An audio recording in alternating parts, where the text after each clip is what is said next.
today. Really? Go and read I'll it. show you when Send you it to me. Okay.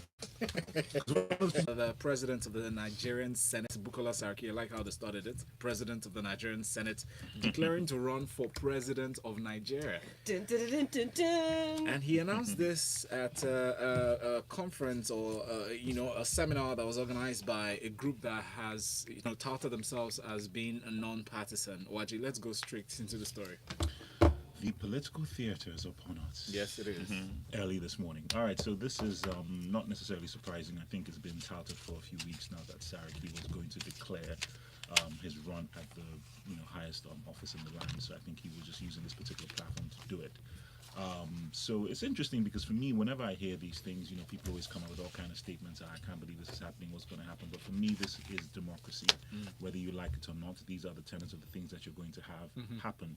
Any political individual with the kind of background and portfolio that Bukola Saraki has had, it would not surprise you at some point that he would make a dart for this particular kind of office. He did hold the highest office in Kwara State at one point when he was governor of that particular state and has been president of the Senate for a while.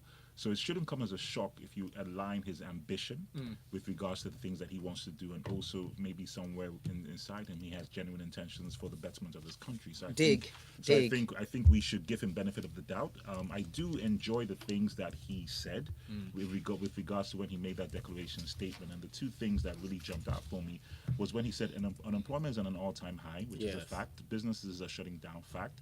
Jobs are being lost in record numbers, fact, and the capital needed to jumpstart our economy is going elsewhere, which is also very interesting. So at least he's approaching it from a very factual and intellectual standpoint and not necessarily talking about winds of change or anything of that particular nature, which I always enjoy. I like when you now jump into the weeds of it.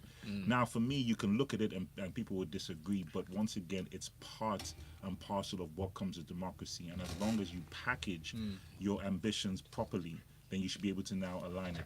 Now, to the actual story that was causing confusion was the platform with which he used. Not too young to run. Not too young to run to now declare the statement.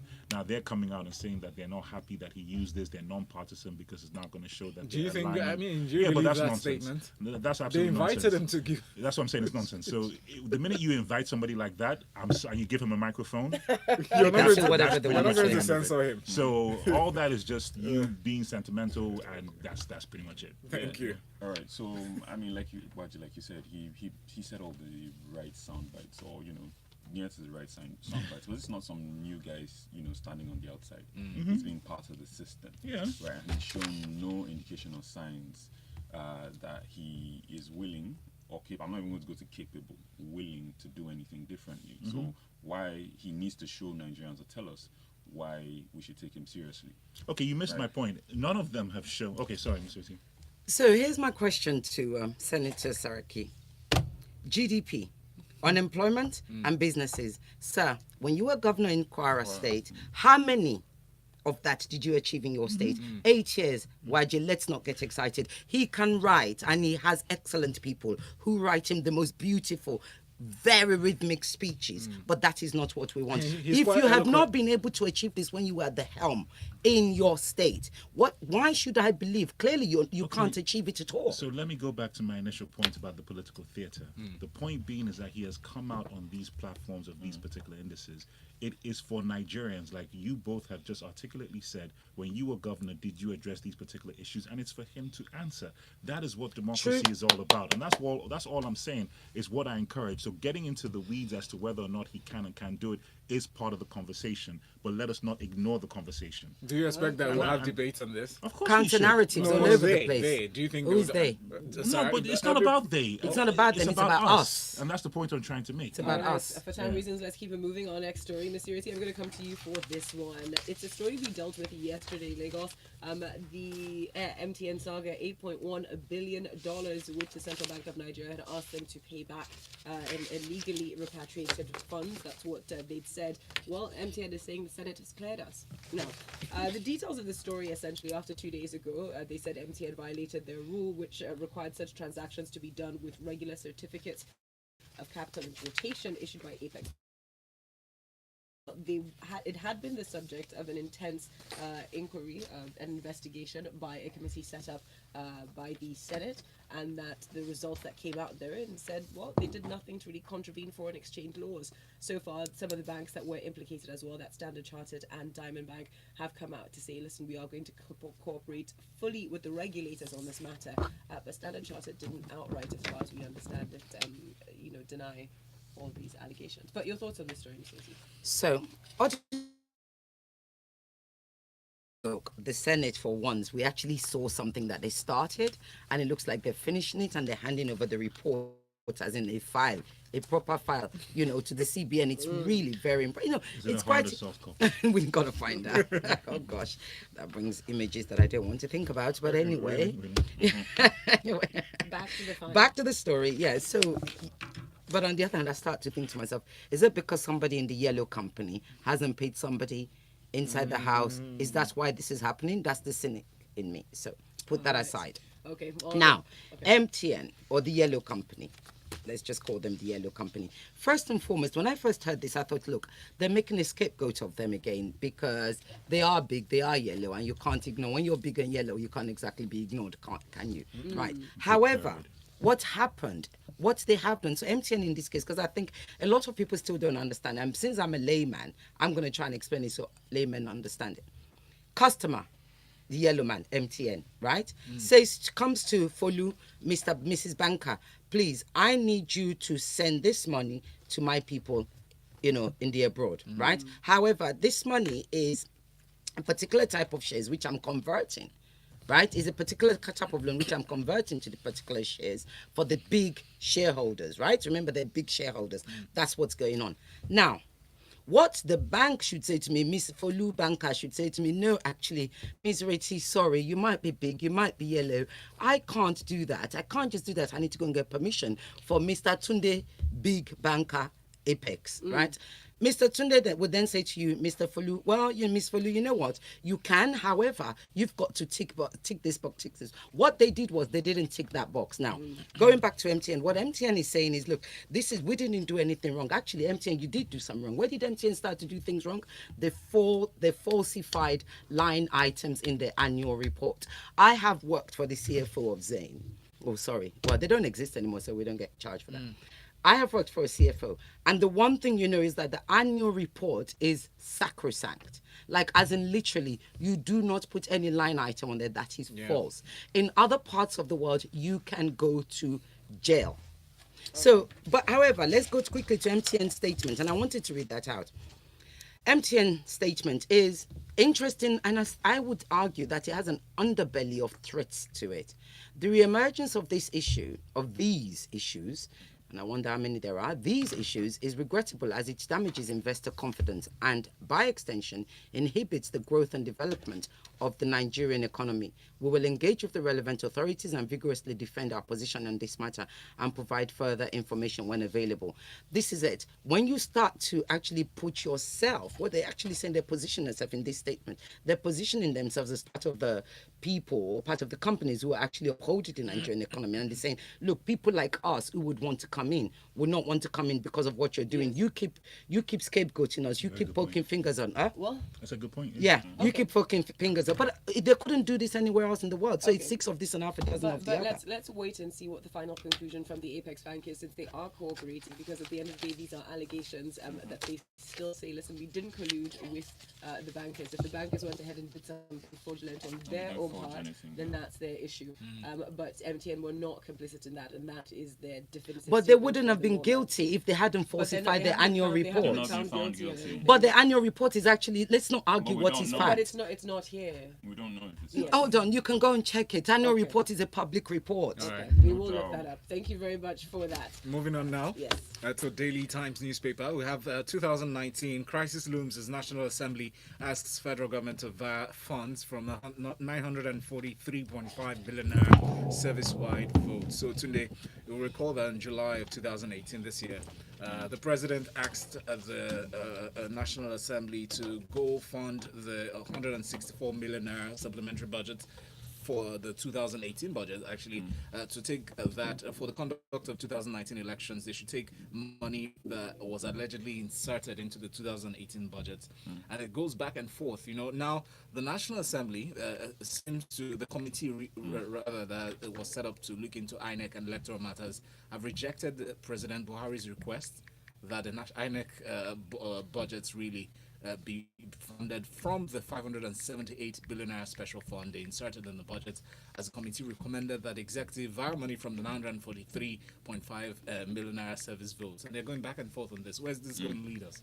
Yeah, so exactly, back and forth. With the way one would have hoped that, after all this time, that the executive and the legislature would have figured out a way to work together. It's almost as if the opposition or opposition parties were in control of the legislature and not, actually the APC, the ruling party, the party in the executive, has a majority in the House. So it's baffling at times. But I mean, it's clear with the first story that the leadership of the legislature, so had, a different. So you can sort of understand why they don't get on. Yes. But what's this story about? What's the issue here? The issue here again, amongst a long list of issues, is a squabble on where funds should come from. The executive says no, the money should come from that, in their position and their opinion, portions of the budget, 2018 budget, that were illegally inserted. They didn't use the word illegal, but they just said inserted. Indicating that it is foreign, and it wasn't there in the first place, and that it wasn't there in the first place. It's back to that issue of constituency projects, right? 6 months to election. Every year, exactly. Every budget cycle, we argue about these constituency projects. The legislature has a right, and members of the legislature have a right to run constituency projects. The executive should get with that and understand it is part of their duty. Now, the question of whether or not they actually do anything with the money, whether the money actually touches the constituents, is a different matter and should be dealt with as being different. But approaching it as though they don't have any sort of right to have constituency projects doesn't work, because in a democracy, the way it works, in our system, the one we want to copy from America, the legislature defines what can be spent for themselves and for the executive. It's not the other way around. The executive doesn't define what is spent. So we should get with that program. We cannot say, you can't eat your cake and have it. You can't say you want to run a certain political system or system of governance, and then do other things that contravene it. That's not the way it works. The legislature defines what is spent for themselves and for the executive, not the other way around. So that's what this argument is. Executive says the money should come from constituency projects that they don't agree with, that were inserted. The legislature is kicking back and saying no. The money should come from special intervention program, should come from all sorts of other funny terms around. So to me, all it meant is that, again, like I said it several times, I'm no budgeting expert, but this budget, it seems like it's full of all sorts of side things, and that are just there and put there, and that can be pulled from. So well, I mean, just to point out, the special intervention projects, the SIP projects, are things sort of like feeding, like the feeding, kids, and those kids, are quite core elements of this administration. Absolutely. So to then deplete out of that would make nonsense of it going forward. Exactly. So absolutely, that one is clear to me, that, and I found the other one I was looking for. Service wide votes. What's service wide votes? Ambiguity. Next story. Okay, let's keep it moving. Up next, Ms. Ireti, I'm going to come to you for this one. It's a story from the Vanguard newspaper. Confusion trails the planned closure of Lagos-Ibadan expressway. Don't launch into a panic just yet. We'll explain what's going on. So there was a proposed partial closure of Lagos-Ibadan expressway from Sunday, the 2nd of September 2018, to January 15th, 2019, a Tuesday. Now, this is for repairs by Julius Berger. The FRSC have come out to say, listen, it's only going to be temporarily diverting traffic. It's not a full closure of the road, says, and it's really for the Shagamu-bound traffic along the Lagos-Ibadan expressway from kilometer 26, around 200 meters from the existing RCCG park. And they're asking people to listen, obey the speed limit about 50 kilometers per hour that is prescribed within construction zones, lane discipline, which I don't know if that's going to happen, but and to drive cautiously, essentially. But this is a major inconvenience for a lot of people, Ms. Ireti. Yes, it is. But so we decry all the time about how bad our roads are, Ibadan Expressway being one of the banes of many people's lives, etc., etc. We've lost so many lives on that road. You know what? So you're inconvenienced from Sunday, September the 2nd to Tuesday. You know, just Tuesday, January the 15th. Yes. On diversion, just deal with it. I think there are some things that we must just learn in this country, that it has to be done, and there's no other way. Unfortunately, we don't have another expressway that you can run anti-clockwise, you know, like they do in other parts of the world, where, you know, we can send the traffic to go anti-clockwise. It just means that your journey would take longer, you know, and then leave the roads to them to actually, to fix, which would mean that they'll be able to fix it quicker, really, because when you're having to do diversions, that means that you can only work during certain times. But if you had it for, like, you know, I think it's supposed to take 18 weeks or something. Yes. If you had it, you know, all throughout for 24 hours, then you'll probably take half of that time, if not even much less. So it's just something that has to be done. And any time I see that they're trying to, that the government or whoever, especially federal government, knowing that, you know, how comatose they can be about fixing these roads.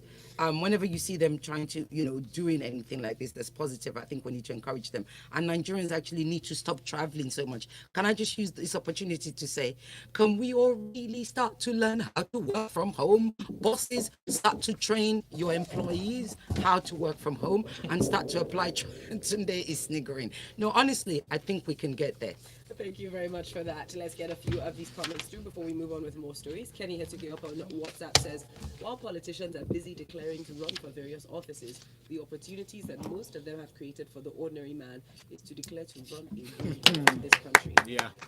It's pretty apt there. We've got a couple of things up on Twitter.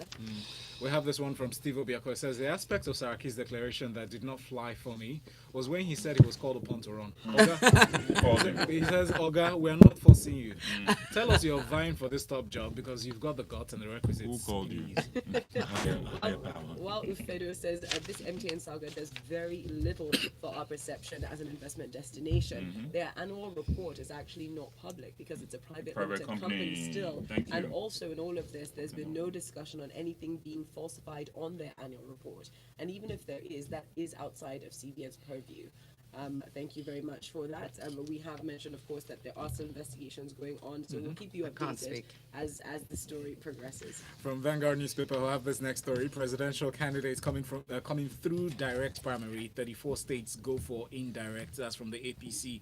The APC, All Progressives Congress, which apparently has over 12 million members in Nigeria and outside, maybe, has opted for a combination of both direct and indirect primary election. Now, for the purpose of defining these terms, direct elections or primaries really are when candidates, or rather the members of the party, vote directly for the candidates they want to represent the party or vie.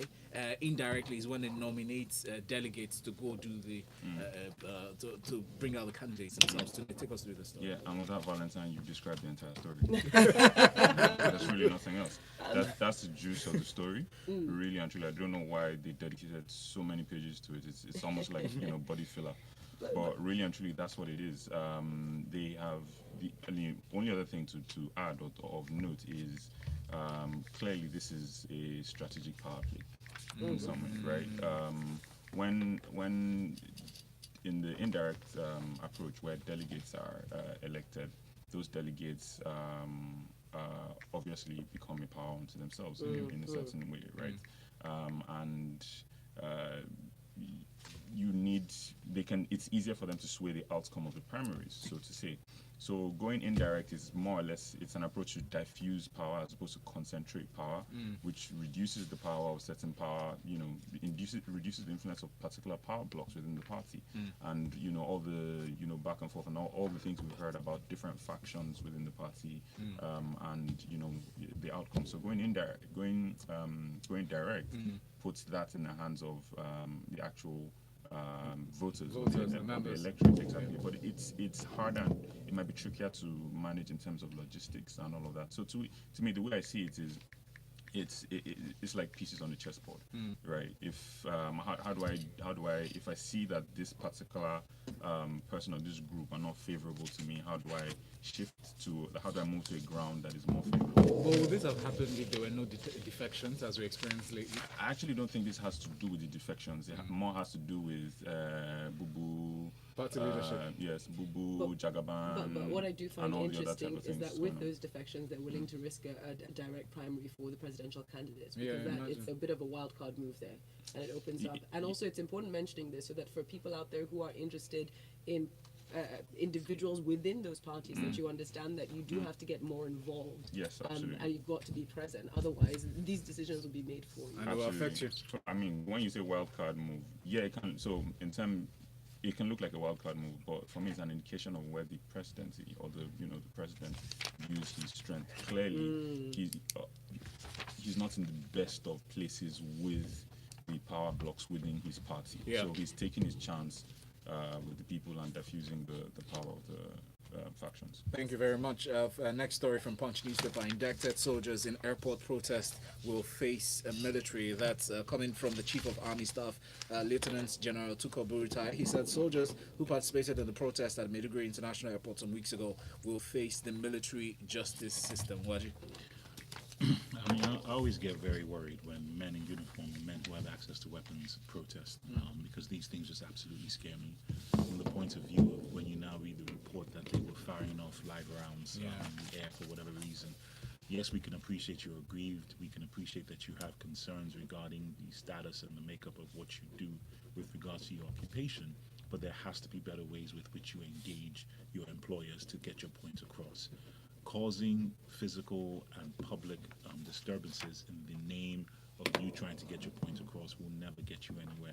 It's a dangerous precedent, and I'm always happy when I read these things and find out that there were no casualties and no injuries, because it could easily escalate towards that particular level. Exactly. So, in as much as this is happening, my only thing is that I just hope that we can begin to train these individuals when they get into service to know how to control whatever anger issues they have, so that way when they go to demonstrate plights or whatever the case may be, they can do it in a peaceful and civil manner, because that is what a protest is meant to be.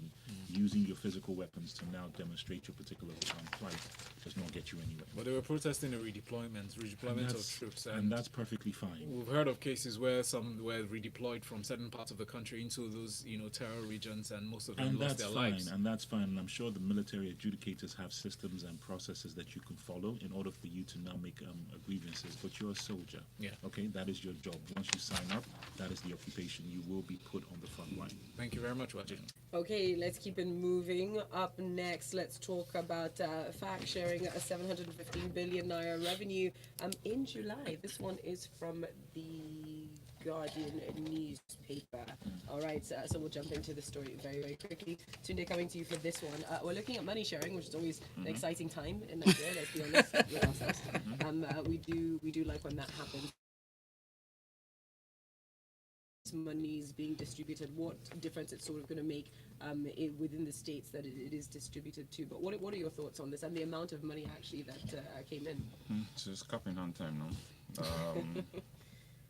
And the story is it's very concise. It describes how much has been shared, 715 billion for July.